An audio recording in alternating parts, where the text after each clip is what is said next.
Ang Ginoo mana kaninyo. Manausab kanimo. Ang pagsangyaw sa santos nga ebanghelyo sumala ni San Juan. Himayaw ni Kao, Ginoo. Sa pagkagabi ni atong Domingguha, natigom ang mga tinun-an sulod sa lawak o gitrangkahan nila ang pultahan, kay nahadlok man sila sa mga kadakuan sa mga Hudiyo. Unya mitungha si Jesus sa taliwala nila ug miingon, "Mainyo unta ang kalinaw." Human siya makasulti niini, iyang gipakita kanila ang iyang mga kamot ug ang iyang kilid. Nalipay pag-ayo ang mga tinun-an sa ilang pagkakita sa Ginoo. Unya si Jesus miingon kanila, "Mainyo unta ang kalinaw. Ingon nagipadala ako sa Amahan, ako usab magpadala kaninyo." Gisulti niya kini, ug unya gihuypan niya sila o giingnan. Dawatan ninyo ang Espiritu Santo. Kung pasayloon ninyo ang mga sala sa mga tao, gipasaylo kini. Kung ang ilang mga sala dili ninyo pasayloon, dili usab kini pasayloon. Si Tomas, usa sa napulog duha ka tinun-an, wala mahiuban kanila sa pag-anha ni Jesus. Busa gisuginlan siya sa ubang mga tinun-an. "Nakita namo ang Ginoo." Si Tomas miingon kanila, "Gawas kung makita ko o gikatapion ang akong tudlo sa inagian sa mga lansang diha sa iyang kamot, ug mahikap ko ang samad sa iyang kilid, dili ako mutuo." Human mula bayang usa ka semana nagtigom na usab ang mga tinun-an sulod sa lawak, ug nahiuban na kanila si Tomas. Gitrangkahan ang mga pultahan, apan mitungha si Jesus ug mibarog sa taliwala nila ug miingon, "Mainyo unta ang kalinaw." Unya miingon siya kang Tomas, "Tan-awa ang akong kamot og hikapa kini. Hikapa usab ang samad sa akong kilid. Tuo o gayaw na pagduha-duha." Si Tomas miingon kaniya, "Ginoo ko og Dios ko." Unya miingon si Jesus kaniya, "Mituo ka ba tungod kay nakakita ka kanako? Bulahan kadtong mutuo bisan wala makakita kanako." Ug daghan pang mga milagro nga gibuhat ni Jesus sinaksihan sa iyang mga tinun-an nga wala mahisulat ni ining basahona. Apan gisulat kini aron kamo mutuo nga si Jesus mao ang Mesiyas, ang anak sa Dios, o pinaagi sa maong pagtuo makabaton kamo o kinabuhi diha sa iyang ngalan. Ang ebanghelyo sa Ginoo. Daigon ikaw, O Kristo.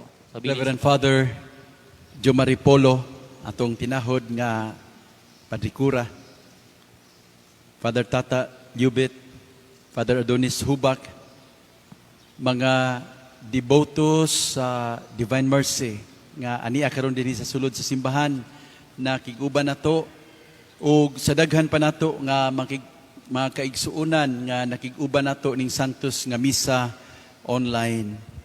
Happy Easter kaninyong tanan. Happy Easter. Mahimo ba atong dasigon ang presensya sa matag usa pinaagi sa masipang pakpak? Mga igsuon, aniya kita karon sa ikaduhang Domingo sa pagkabanhaw sa atong Ginoong Hesus. Nga karon giila nato Divine Mercy Sunday. Di sa man gikan o kanus aman nagsugod kining maong debosyon nato sa Divine Mercy. Sa iyang kinabuhi isip pari si San Juan Pablo II nibati og dakong kaikag sa mga pagtulunan ni Faustina Kowalska. I'm sure kamong naa dinhi karon og ang ubang mga deboto sa Divine Mercy kaila gyud mo ni Sister Faustina. Usa ka madre sa Poland nga gigasahan og mga talagsaong pananawon, visions sa Ginoong Hesus. Sa iyang personal diary, gipaambit ni Faustina ang iyang mga kasinatian ug nasabtan kalabot sa kaluoy sa Dios. Ug niadtong tuig 1993, mao ni tuig nga giordinahan ko sa pagkapari. Isip Pangulo sa Simbahang Katoliko, gideklara ni Pope John Paul II nga biyata si Faustina. o gipahinungod kining Dominguha sa debosyon sa kaluoy sa Dios. Unya niya ng pagka Abril 30, tuig 2000, si Faustina Kowalska gideklara nga santos sa simbahan. Mga igsoon, nga numan nga kining adlaw, the second Sunday of Easter, mao may gipili ni San Juan Pablo II nga isipong Divine Mercy Sunday. Kinitungod kay ang ebanghelyo nga maugi basahon ning maong adlaw, maghisgot man sa paghatag sa nabanhawng Ginoo sa duha ka mahinungdanong butang. Unsa man kini? Una, kalinaw. Gisaysayan kita sa ebanghelyo, sa pagkagabi niya ng Dominguha, nagtigom ang mga tinunan sulod sa lawak o gitrangkahan nila ang pultahan kay nahadlok man sila sa mga kadagkuan sa mga Hudiyo. Unya, kalit lang, mitungha si Jesus sa taliwala nila ug miingon, ang kalinaw manaa kaninyo. Mga igsoon, makatandog kining gihimo sa nabanhawng Ginoo sa iyang mga tinunan. Nakasala ang mga apostoles sa ilang pagbiya kaniya didto sa Kalbaryo, tungod kay nanumpa man sila nga makig-unong niya. Angay unta sila nga sudyaan o panghimarauton, apan dili sama niini ang kinaiya sa Dios. Sama sa amahan, sa mausikon nga anak, diya sa sambingay ni San Lucas, Kapitulo 15. Si Jesus wala gayud magpanuko sa pagdawat o pagpasaylo sa iyang mga tinunan. Sa mga apostoles nga nibiya kaniya, kalinaw ang iyang gihatag nila. Dili panudya, dili kasuko, ug dili kasaba. Importante kaayo, mga igsuon, nga masabtan natong tanan, nga diha sa balaang kasulatan, ang pulong nga kalinaw, wala magpasabot og simpleng kahilom, o kawalay kasamok o kagubot. Kining maong pulong kalinaw, nagpasabot og kinatibuk ang kaayuhan sa tao. Apilang yang lawasnon, emotional, o espirituhanong kaayuhan. Sa ato pa, sa pag-ingon ni Kristo, ang kalinaw manaa kaninyo. Iyang gihatag sa mga tinunan ang ilang kinatibuk ang kaayuhan. The total well-being. Nga niadtong panahon na, maugyoy ilang gikinahanglan. Ikaduha, gihatag sa nabanhawng Ginoo ang gahom sa pagpasaylo. Si Kristo miingon kanila, dawatan ninyo ang Espiritu Santo. Kung pasayloon ninyo ang mga sala sa mga tao, gipasaylo kini. Kung ang ilang mga sala dili ninyo pasayloon, dili usab kini pasayloon. Ang simbahang Katoliko nag-isip nining maong Bible passage nga sukaranan sa sakramento sa pagpakighiuli or confession we call it. Ang tuburan sa kaluoy sa Dios diya sa simbahan. Atong nasayran mga igsuon diya sa ebanghelyo, ang tibuok kinabuhi ni Kristo usa ka pagpakita sa ikaluoy sa Dios para sa mga tao.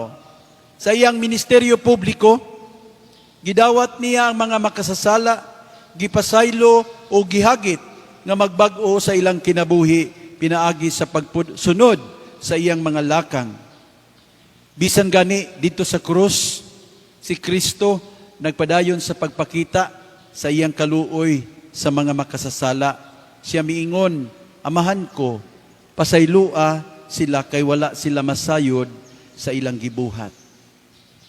Ang mga apostoles nga nakadawat sa dakong kaluoy ug pasaylo sa Dios, mao karoy gitahasan niya nga maghupot sa gahom sa pagpasaylo ug mga sala sa tao. Maingon nato, they were gifted to give.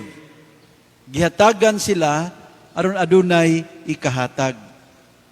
Ang mga apostoles mugamit ning maong gahom dili aron maglaglag sa mga tao ngadto sa kalautan, kundili para nga ang tanang magbasol makasinati usab sa dakong kaluoy sa Dios. Ang mga obispo nga maoy manununod sa mga apostoles inubanan sa ilang mga kaparian, mao na karon na naghupot nining gahom sa pagpasaylo sa ngalan ni Kristo ug sa ngalan sa simbahan. Diya sa kumpisalan sila magdala sa kasing-kasing sa Ginoo nga puno sa gugma ug kaluoy sa mga tao. Mga igsoon, sa atong pagdawat sa kaluoy ug pasaylo sa Dios, we are also gifted to give. Ang pasaylo, kaluoy ug kalinaw nga atong nadawat sa Ginoo, pinaagis sa sakramento, ato usab nga ipaambit ngadto sa uban. Ang tanan gidasig nga magpinasayloay sa usag-usa.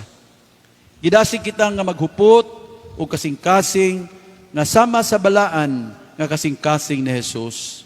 Ang pagdumot, ang pagpanudya o pagpanghimaraot dili angay sa tanang sumusunod ni Kristo. Kung tinuod kita nga mituo kaniya, kinahanglan gayud nga usbo nato ang pamaagi sa atong kinabuhi, kanang subay sa mga lakang sa Ginoong Hesus. Kung maghisgot ang kaluoy, dali nato nga mahunahunaan ang paghatag og tabang, especially material nga pagtabang. Pero nasayod ta mga igsuon nga ang kaluoy sa Dios ipadayag nato dili lang sa paghatag og material nga hinabang. Of course, that is very important, especially at this time of the pandemic. Daghan kaayo sa ato mga kaigsuonan nga naglisod in town just to survive this pandemic. Ilabi na kadtong nanginabuhi sa inadlaw-adlaw. Kana bitong ang pagkaon, ang panginabuhian, kitaon, kada adlaw ba? Inadlaw. Mo na ilisod kaayo.